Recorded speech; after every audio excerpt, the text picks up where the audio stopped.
आप देख रहे हैं यूट्यूब चैनल मैथ मतलब मस्ती। इस चैनल पर आज बिहार एसएससी का क्वेश्चन बैंक देखेंगे और इस चैनल पर इसके पहले वाले वीडियो में भी क्वेश्चन बैंक का 7 सेट लगातार कंप्लीट किया जा चुका है।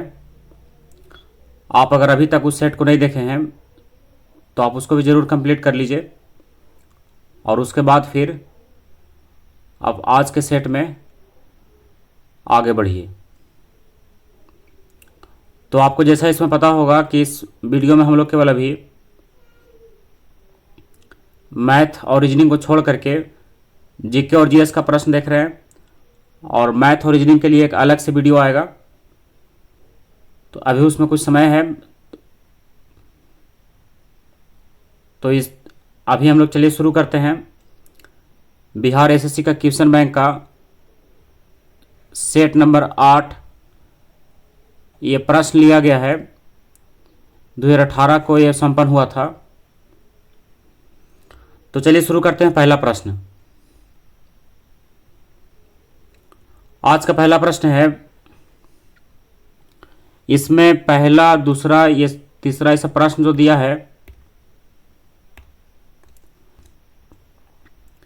ये सब रीजनिंग का प्रश्न है। 1, 2, 3 लगातार।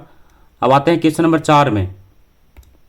तो चौथा प्रश्न है, वैश्विक शांति सूचकांक 2017 में भारत का स्थान कितना है? वैश्विक शांति सूचकांक 2017 में भारत का स्थान कैमा है? तो इसमें भारत का स्थान है 137वां। कैमा है 137वां।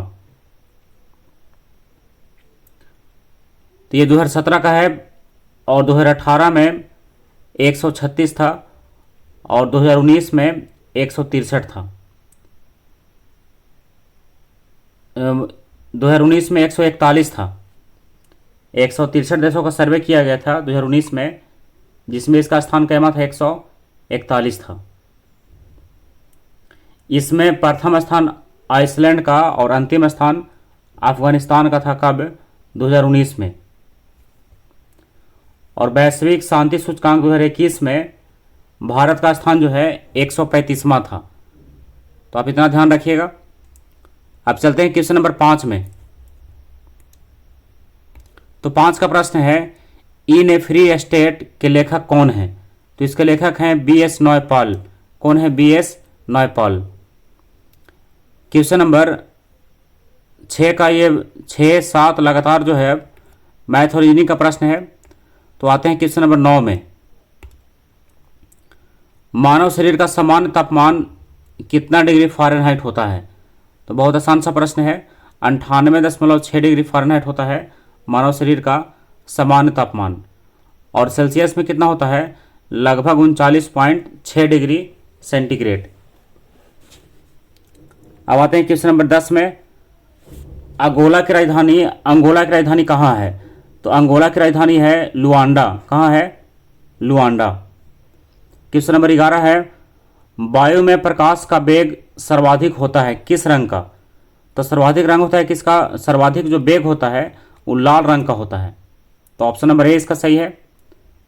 अब आइए क्वेश्चन नंबर 12 में। यदि किसी तार को खींचकर उसकी लंबाई 2 गुनी कर दी जाए तो उसका प्रतिरोध प्रारंभिक प्रतिरोध का कितना हो जाएगा? तो ये कितना हो जाएगा? ये हो जाएगा 4 गुना। तो ऑप्शन नंबर बी इसका सही है। अब आइए क्वेश्चन नंबर 13 में। हल्दी के पौधे का खाने लायक हिस्सा कौन सा है? तो खाने लायक हिस्सा कौन सा होता है? प्राकंद होता है। कौन सा होता है? प्राकंद। अब चलिए क्वेश्चन नंबर 14 में। तो देखिए 14 का प्रश्न है, फाइकोलॉजी में किसका अध्ययन किया जाता है? तो फाइकोलॉजी में किसका अध्ययन किया जाता है? शैवाल का। तो ऑप्शन नंबर ए इसका सही है। किसका अध्ययन? शैवाल का। अब आइए क्वेश्चन नंबर 15 में। हास्य गैस यानी हंसने वाला गैस कौन सा है? नाइट्रस ऑक्साइड, जिसका नाम होता है N2O। तो ऑप्शन नंबर कौन सा सही है इसका? ऑप्शन नंबर सही होगा बी, N2O। तो ऑप्शन बी इसका सही है। इसका उपयोग जो है भीड़ को हटाने के लिए और चिकित्सा पद्धति में किया जाता है। अब आइए क्वेश्चन नंबर 16 में, पानी को साफ करने के लिए किसका प्रयोग किया जाता है? तो पानी को साफ करने के लिए किसका प्रयोग किया जाता है? ब्लीचिंग पाउडर का। किसका? ब्लीचिंग पाउडर का। अब आइए क्वेश्चन नंबर, अच्छा ब्लीचिंग पाउडर का रासायनिक सूत्र भी आप ध्यान रखिएगा, CaOCl2। यह किसका है? ब्लीचिंग पाउडर का है, यानी विरंजक चूर्ण का। और इसका सूत्र एक तरह से और लिखा जाता है CaOCl और इन में Cl, तो दोनों वही है। आप दोनों के अणुओं की संख्या गिन सकते हैं कितना कितना है इसमें, तो दोनों सूत्र एक ही है। अब आते हैं क्वेश्चन नंबर 17 में, पॉलीथीन इनमें से किसको पॉलीमराइज करके बनाया जाता है? तो किसको पॉलीमराइज करके बनाया जाता है? C2H4 को। किसको? C2H4 को। एथिलीन का बहुलक पॉलीथीन होता है, आपको पता होगा। अब आते हैं क्वेश्चन नंबर 18 में, तो 18 का प्रश्न है, शिक्षा का अधिकार अधिनियम 2009 लागू किया गया। कब लागू किया गया? तो लागू किया गया था अप्रैल 2010 में, तो ऑप्शन नंबर सी इसका सही है। अप्रैल कब लागू किया गया था? 2010 में। अब चलते हैं क्वेश्चन नंबर 19 में, तो 19 का प्रश्न है, क्लोरोफिल में कौन सा तत्व पाया जाता है? तो क्लोरोफिल में मैग्नीशियम तत्व पाया जाता है, तो ऑप्शन नंबर इसका कौन सा सही है? मैग्नीशियम इसका ऑप्शन नंबर सी में है, तो ऑप्शन नंबर सी इसका सही है। अब आइए क्वेश्चन नंबर 20 में, भारत के किस गवर्नर जनरल ने व्यापकता का सिद्धांत की नीति को प्रस्तुत किया था? ऑप्शन ए में है लॉर्ड विलियम बेंटिक, बी में है हेस्टिंग्स, और सी में है डलहौजी, और डी में है कैनिंग। तो इसका सही उत्तर ऑप्शन नंबर सी यानी डलहौजी, तो ऑप्शन सी इसका सही उत्तर है। और ये कब दिया था? ये दिया गया था सिद्धांत 1848 ईस्वी में, 1848 ईस्वी में। अब ये क्वेश्चन नंबर 21 में, भारतीय प्रतिभूति और विनिमय बाजार का मुख्यालय कहाँ है? तो इसका मुख्यालय कहाँ है? इसका मुख्यालय है मुंबई में। कहाँ इसका मुख्यालय है? मुंबई में। आपको पता होगा कि आरबीआई का भी मुख्यालय कहाँ है? मुंबई में है। अब ये क्वेश्चन नंबर 22 में, बिहार में जल मंदिर कहाँ स्थित है? तो बिहार में जल मंदिर कहाँ है? पावापुरी में है। कहाँ है? पावापुरी में। जैन धर्म का तीर्थ स्थल है। अब चलते हैं क्वेश्चन नंबर 23 में, तो 23 का प्रश्न है, किस राज्य में जेमू ग्लेशियर अवस्थित है? तो जेमू ग्लेशियर कहाँ है? यह है सिक्किम में। कहाँ है ये? सिक्किम में है। अब क्वेश्चन नंबर 24 है, तो 24 का प्रश्न जो है रीजनिंग का है। आते हैं क्वेश्चन नंबर 25 में, कानून द्वारा स्थापित प्रक्रिया लिया गया है। कहाँ से लिया गया है?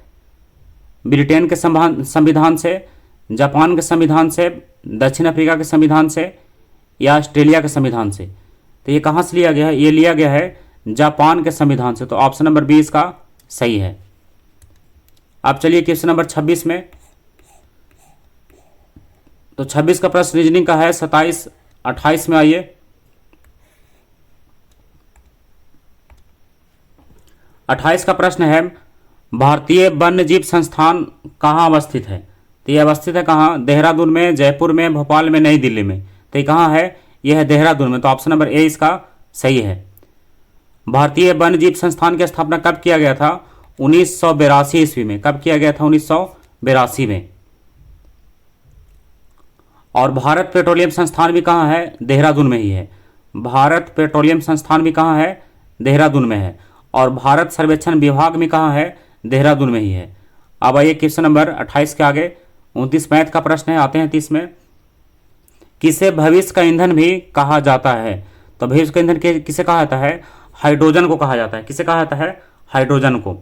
आपको पता होना चाहिए कि हाइड्रोजन के 3 प्रमुख समस्थानिक होते हैं। कौन कौन? पहला है प्रोटियम, दूसरा है ड्यूटेरियम, और तीसरा है ट्राइटियम।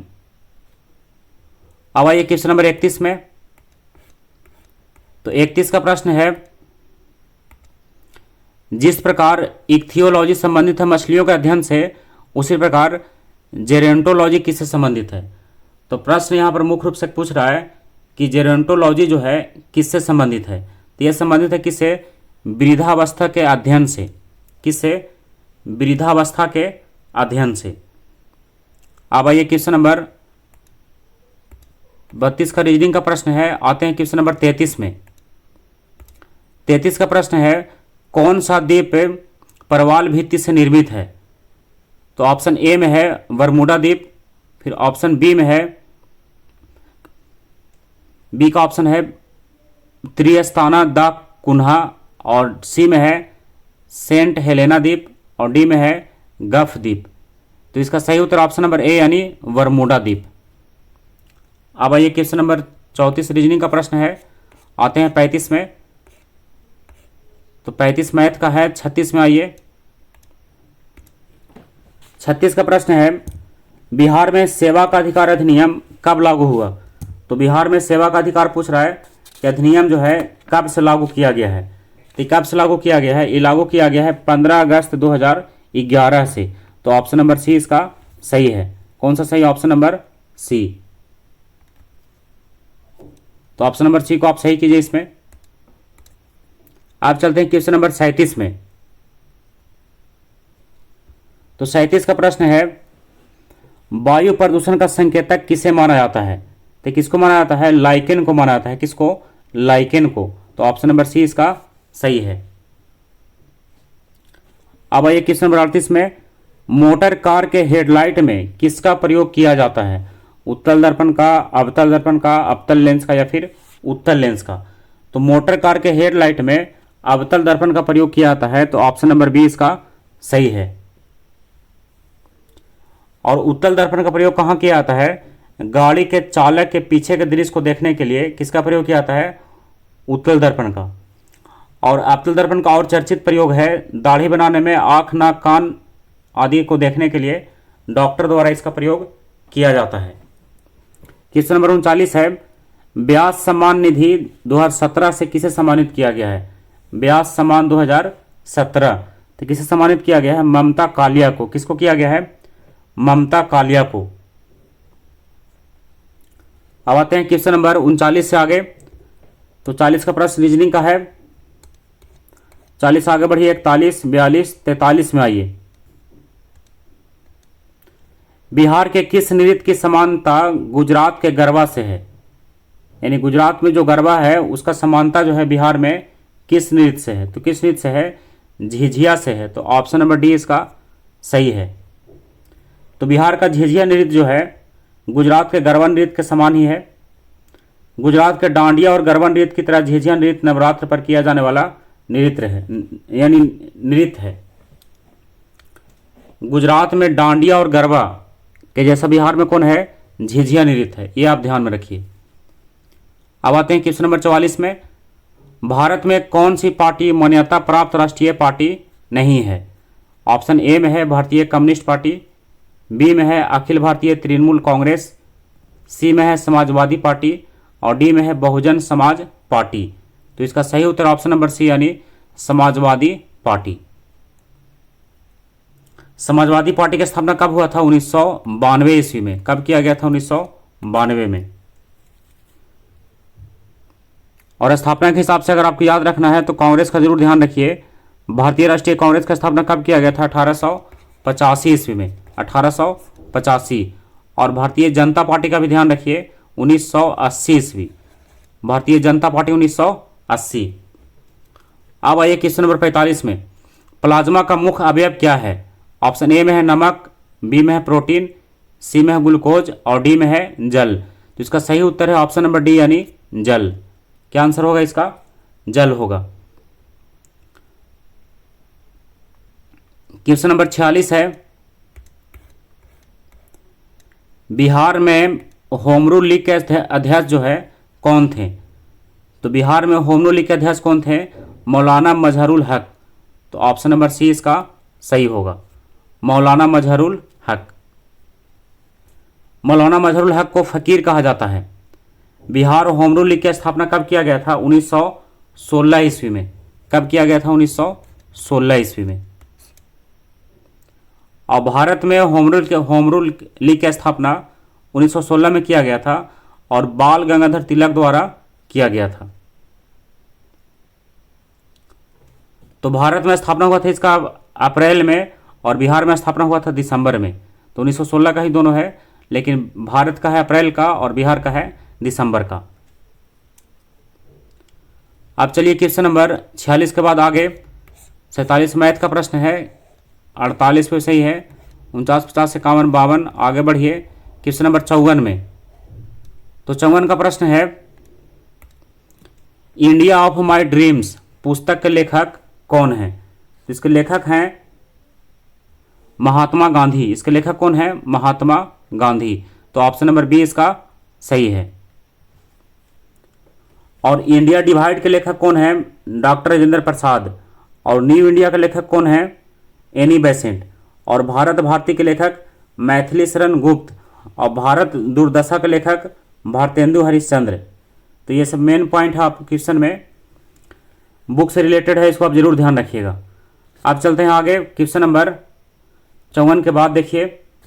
तो 55, 56, 57 ये सब क्या है? रीजनिंग का प्रश्न है। इससे आगे बढ़ते हैं 57 से आगे। तो 58 में देखिए, बेकिंग सोडा के रूप में प्रयोग किया जाता है किसका? बेकिंग सोडा यानी खाने वाला सोडा। तो इसके रूप में किसका प्रयोग किया जाता है? सोडियम बाइकार्बोनेट का। किसका प्रयोग करते हैं? सोडियम बाइकार्बोनेट का। सोडियम बाइकार्बोनेट का सूत्र भी ध्यान रखिएगा, NaHCO3। NaHCO3 ये है किसका सूत्र है? सोडियम बाइकार्बोनेट का। तो ये हो गया खाने वाला सोडा। एक होता है धोने वाला सोडा भी। तो धोने वाला सोडा का सूत्र है Na2CO3 और इंटू 10H2O। ये किसका है? ये है धोने वाले सोडा का। और ये किसका है? ये है खाने वाला सोडा का। तो दोनों आप जरूर ध्यान रखिएगा। अब आते हैं क्वेश्चन नंबर 60 तक। तो मैथ रीजनिंग का प्रश्न है। आइए इधर 61 में, क्वेश्चन नंबर 61 कह रहा है कि चंद्रमा से पृथ्वी की औसत दूरी लगभग कितना किलोमीटर है? तो ये दूरी लगभग कितना किलोमीटर है? 3,84,365 किलोमीटर। तो ऑप्शन नंबर ए इसका सही है। 3,84,365 किलोमीटर ये दूरी है।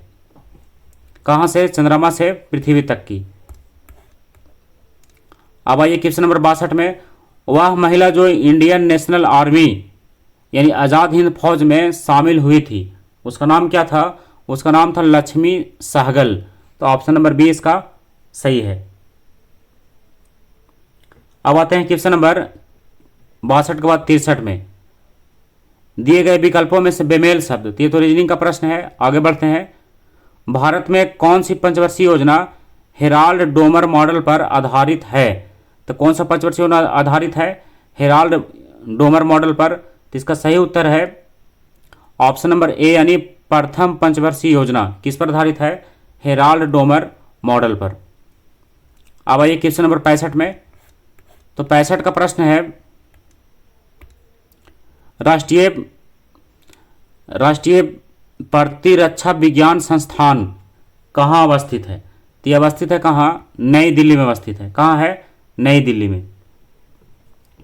इससे रिलेटेड कुछ और प्रश्न है, जैसे केंद्रीय नारियल अनुसंधान संस्थान कहाँ है? कासरगोड में है। केंद्रीय आलू अनुसंधान संस्थान कहाँ है? शिमला में है।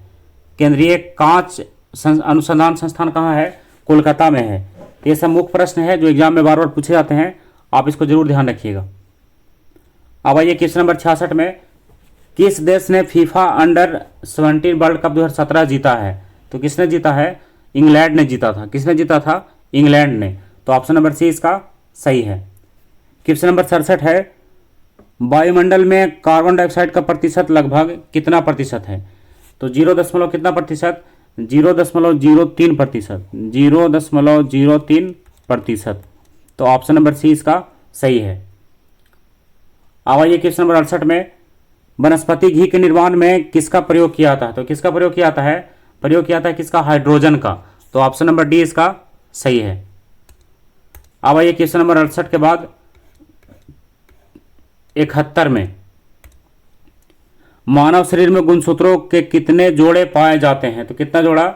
आपको पता होगा कि 46 होता है, यानी कितना जोड़ा? 23 जोड़ा। कितना जोड़ा? 23 जोड़ा। तो इसका सही उत्तर ऑप्शन नंबर डी यानी 23। अब आइए क्वेश्चन नंबर 72 के बाद 73 देखिए, मैं जीके जीएस का प्रश्न है। इंद्रावती बाघ रिजर्व परियोजना कहाँ है? तो ये परियोजना कहाँ है? ये परियोजना है छत्तीसगढ़ में। कहाँ है? छत्तीसगढ़ में। अब आइए क्वेश्चन नंबर 75 में, द इनहेरिटेंस ऑफ लॉस नामक पुस्तक के लेखक कौन है? तो इसके लेखक हैं किरण देसाई। तो ऑप्शन नंबर सी इसका सही है। क्वेश्चन नंबर 76 में आइए, राष्ट्रीय हरित न्यायाधिकरण की स्थापना कब किया गया? तो इसका स्थापना किया गया 2010 में। तो ऑप्शन नंबर बी इसका सही है। आइए क्वेश्चन नंबर 77 में, भारत में कोयले का सबसे बड़ा उत्पादक राज्य कौन सा है?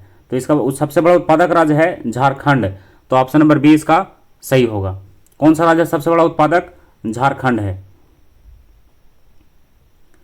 झारखंड में कोयले का भारत में सबसे बड़ा आरक्षित भंडार है। कहाँ है? झारखंड में। अब आते हैं क्वेश्चन नंबर 78 में। तो 78 का प्रश्न है, सोल्डर किसका मिश्रण है? सोल्डर, तो सोल्डर किसका मिश्रण है? टीन और सीसा का। तो टीन और सीसा किसमें है? ऑप्शन नंबर ए में। तो ऑप्शन नंबर ए इसका सही होगा। इसमें टीन यानी एसएन और सीसा यानी पीबी दोनों का मिश्रण है। तो टीन का मिश्रण कितना परसेंट होता है? लगभग 67% और सीसा का लगभग 33%, और दोनों मिलाकर के क्या बनाया जाता है? सोल्डर बनाया जाता है टीन और सीसा से। अब आते हैं क्वेश्चन नंबर 78 के आगे।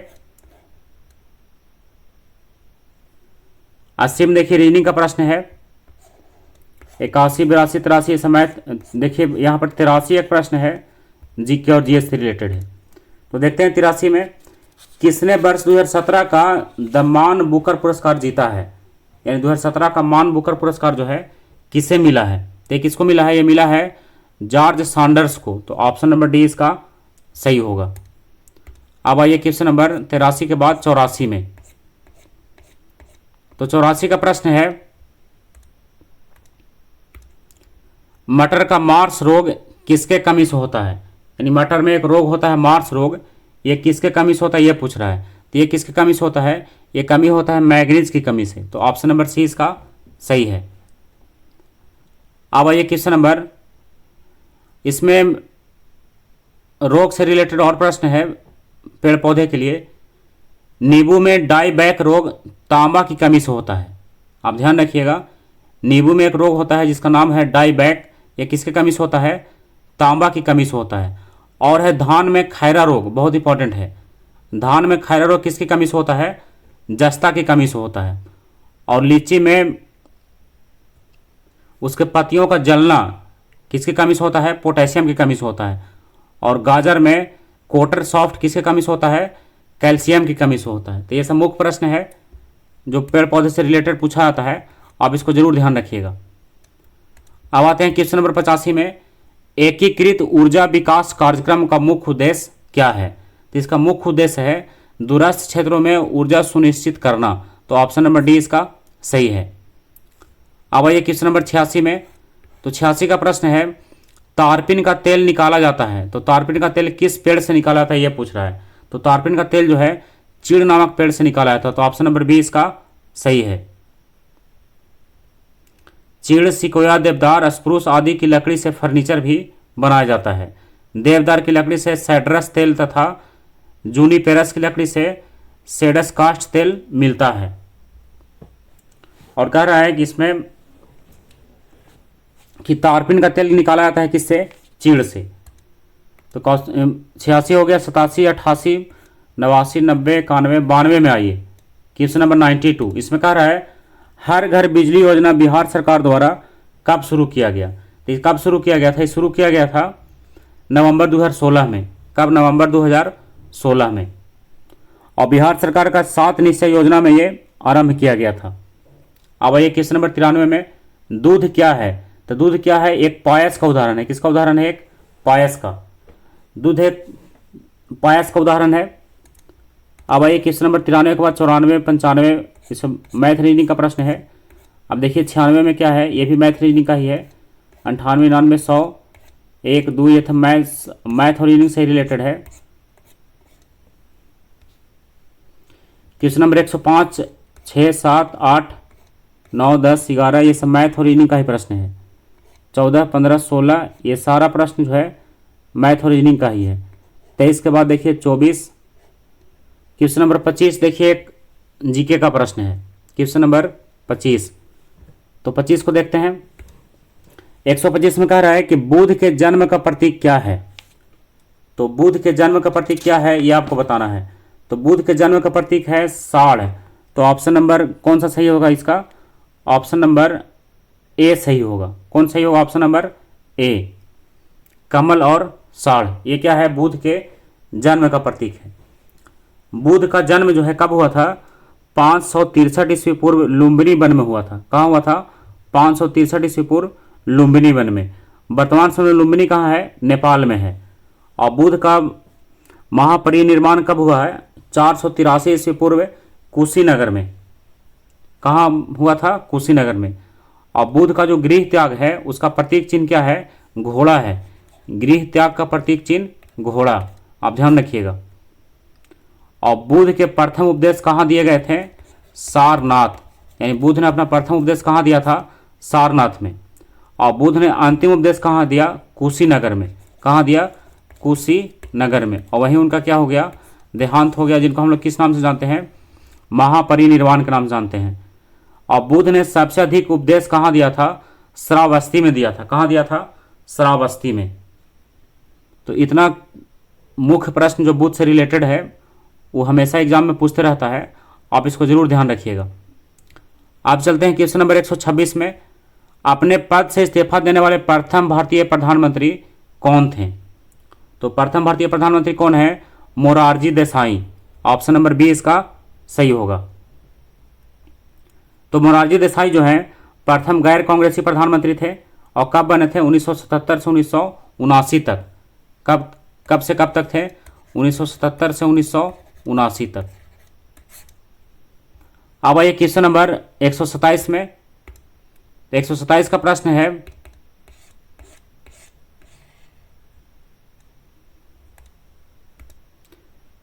एक सौ सत्ताईस में दिया है 73वां संविधान संशोधन विधेयक 1992 कब लागू किया गया? तो लागू किया गया था कब? 24 अप्रैल 1993 ईस्वी को। तो ऑप्शन नंबर डी इसका सही है, 24 अप्रैल 1993। क्वेश्चन नंबर 28 का तो मैथ का है। आते हैं क्वेश्चन नंबर 29 में। कौन चंपारण सत्याग्रह से संबंधित नहीं थे? तो ऑप्शन के अनुसार बताना है कि चंपारण के सत्याग्रह से कौन संबंधित नहीं है। तो इसका सही उत्तर है जवाहरलाल नेहरू। तो ऑप्शन नंबर बी इसका, ऑप्शन नंबर बी नहीं सी इसका क्या है? सही उत्तर है। तो अब आते हैं आगे। क्वेश्चन नंबर 132 में है, दस्त ए लूट मरुस्थल कहाँ है? दस्त ए लूट मरुस्थल कहाँ है? तो ये मरुस्थल कहाँ है? ईरान में है। कहाँ है? ईरान में है। और ईरान में कहाँ है? ईरान के पूर्वी क्षेत्र में ये मरुस्थल है, जिसका नाम क्या है? दस्त ए लूट मरुस्थल। अब आइए क्वेश्चन नंबर 132 के बाद 33, 34, 35 ये सब रीजनिंग का प्रश्न है। 35 के बाद 36 में आइए, जीके का प्रश्न है। रॉल्ट एक्ट के संबंध में किसने कहा था कि इस एक्ट में अपील, वकील और दलील की व्यवस्था का अंत कर दिया गया है? तो किसने कहा था? तो कहा गया था किसके द्वारा? मोतीलाल नेहरू के द्वारा। तो ऑप्शन नंबर बी इसका सही है। क्या कहा गया था कि यह एक्ट जो है रॉलेट एक्ट, या इसमें अपील, वकील और दलील की व्यवस्था को समाप्त कर दिया गया है। इसके तहत क्या व्यवस्था किया गया था अंग्रेज सरकार के द्वारा कि किसी भी व्यक्ति को बिना सबूत के ही पकड़ करके जेल में डाल दिया जाता था। और 13 अप्रैल 1919 को क्या हुआ? जालियांवाला बाग हत्याकांड हुआ। और ये रॉलेट एक्ट कब आया था? 1918 ईस्वी में आया था। कब आया था? 1918 ईस्वी में। इस कांड से दुखी होकर के रविंद्रनाथ टैगोर ने नाइटहुड की उपाधि वापस कर दी थी। किस कांड से? अमृतसर हत्याकांड से। जलियांवाला बाग जो हत्याकांड था उससे दुखी होकर के। अब आते हैं क्वेश्चन नंबर 137 में। सिकंदर लोदी ने बिहार का अभियान किस वर्ष किया था? तो सिकंदर लोदी का अभियान था बिहार का, किस वर्ष का? 1504 ईस्वी का। तो ऑप्शन नंबर बी इसका सही है। अब आइए क्वेश्चन नंबर 138 में। 138 का प्रश्न है 1857 की क्रांति में पटना में विद्रोह का नेतृत्व जो है किसने किया था? तो 1857 की क्रांति में अलग अलग क्षेत्र में अलग अलग नेतृत्व किया गया था, जिसमें बिहार में पटना क्षेत्र से कौन नेतृत्व कर रहे थे? तो यहाँ से नेतृत्व करता थे पीर अली। कौन थे? पीर अली, जो क्या थे? एक दुकानदार थे। इनका कौन क्या कार्य था? किताब बेचना इनका कार्य था। और आपको पता होगा कि 1857 की क्रांति में शहीद होने वाला प्रथम भारतीय कौन थे? मंगल पांडे थे। कौन थे? मंगल पांडे। बिहार में विद्रोह की शुरुआत कब हुआ था? 12 जून 1857 ईस्वी को। 12 जून 1857 ईस्वी को। कहाँ से हुआ था? रोहिणी गांव से हुआ था, जो कहाँ है? अभी देवघर में है। तो इतना प्रश्न में आप जरूर ध्यान रखिएगा। अब आते हैं क्वेश्चन नंबर 139 में। वेनेजुएला के घास के मैदान को क्या कहा जाता है? तो क्या कहा जाता है? लानोस। तो ऑप्शन नंबर डी इसका सही है। क्वेश्चन नंबर 140 में है Akhil Bharatiya trade union federation, इसका स्थापना कब किया गया? तो इसका स्थापना किया गया 1929 ईस्वी में। तो ऑप्शन नंबर सी इसका सही है। 41 में है रज्मनामा किसका फारसी अनुवाद है? तो किसका फारसी अनुवाद है? महाभारत का। किसका है? महाभारत का। रामायण और महाभारत भारत के दो प्राचीन महाकाव्य है, आपको पता होगा। सबसे बड़ा महाकाव्य किसको माना गया है? महाभारत को माना गया है पूरे विश्व का। इसका महाभारत का प्राचीन नाम क्या था? जय संहिता था। इसका फारसी अनुवाद रज्मनामा नाम से बदायूनी नकीब खां शेख सुल्ताना आदि ने किया था। अब आइए क्वेश्चन नंबर 142 में। तो 142 का प्रश्न है भारत के नियंत्रक सह महालेखा परीक्षक का कार्यकाल कितने वर्ष का होता है? तो कितने वर्ष का होता है? यह होता है 6 वर्ष का। तो ऑप्शन नंबर सी इसका सही होगा। क्वेश्चन नंबर 143 है धूपगढ़ किस पर्वत क्षेत्र की सर्वोच्च चोटी है? तो धूपगढ़ जो है सतपुड़ा पर्वत क्षेत्र की सबसे ऊंची चोटी है। तो अब आइए क्वेश्चन नंबर 143 के बाद 144 में। 144 का प्रश्न है बोकारो स्टील लिमिटेड किसकी मदद से स्थापित किया गया? यानी बोकारो स्टील लिमिटेड जो कारखाना लगा था, ये किसके मदद से स्थापित किया गया था? तो ये किसके मदद से लगा था? सोवियत संघ के मदद से। और ये कब लगा था? ये लगा था 1956 ईस्वी में। कब लगा था? लगभग 1956 ईस्वी में। अब आइए क्वेश्चन नंबर 145 में। दादा भाई नौरोजी ने ब्रिटिश सरकार के द्वारा भारत से धन के निष्कासन की नीति की व्याख्या निम्नलिखित किस पुस्तक में की थी? तो किस पुस्तक में किया था? Poverty and British rule in India. तो ऑप्शन नंबर बी इसका सही है। Poverty and un British rule in India. अब आइए क्वेश्चन नंबर 146 में। तो 146 का प्रश्न है अस्पृश्यता यानी छुआछूत के आन संबंधी वर्णन जो है अनुच्छेद कितना में किया गया है? तो इसका वर्णन है अनुच्छेद 17 में। तो ऑप्शन नंबर सी इसका सही है। अनुच्छेद 15 में क्या है? जाति धर्म वंश लिंग के आधार पर भेदभाव नहीं किया सकता, इसका वर्णन है। और अनुच्छेद 17 में छुआछूत के अंत से संबंधित वर्णन किया गया है। अनुच्छेद 14 में विधि के समझ समता का चर्चा किया गया है। अब आइए क्वेश्चन नंबर 147 में। शाहनामा की रचना किसने किया था?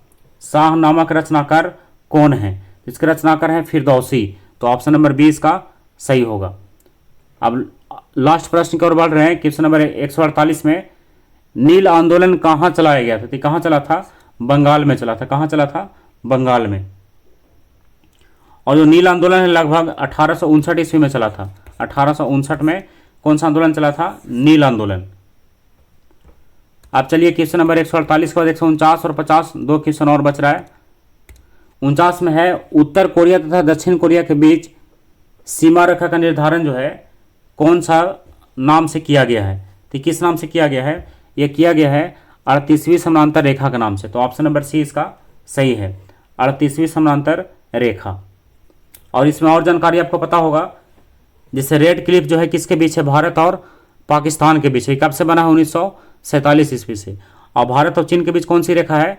उसके बीच है मैकमोहन रेखा। और जो मैकमोहन रेखा जो है, चीन उसको अपनी सीमा नहीं मानता है, जिसके कारण हमेशा क्या होता है, विवाद होते रहता है। और डुरांड रेखा किसके बीच है? तो डुरांड रेखा है पाकिस्तान और अफगानिस्तान के बीच। इसका निर्धारण कब किया गया था? इसका निर्धारण किया गया था 1893 ईस्वी में। 49वीं समानांतर रेखा किसके बीच है? यूएसए और कनाडा। 49वीं समानांतर रेखा यूएसए और कनाडा के बीच। मैकमोहन तो भारत और चीन के बीच है। और इसका निर्धारण कब किया गया था? इसका निर्धारण किया गया था 1914 ईस्वी में। तो 1914 से आपको पता चल रहा होगा कि इसका निर्धारण किसने किया होगा? अंग्रेजों ने किया होगा।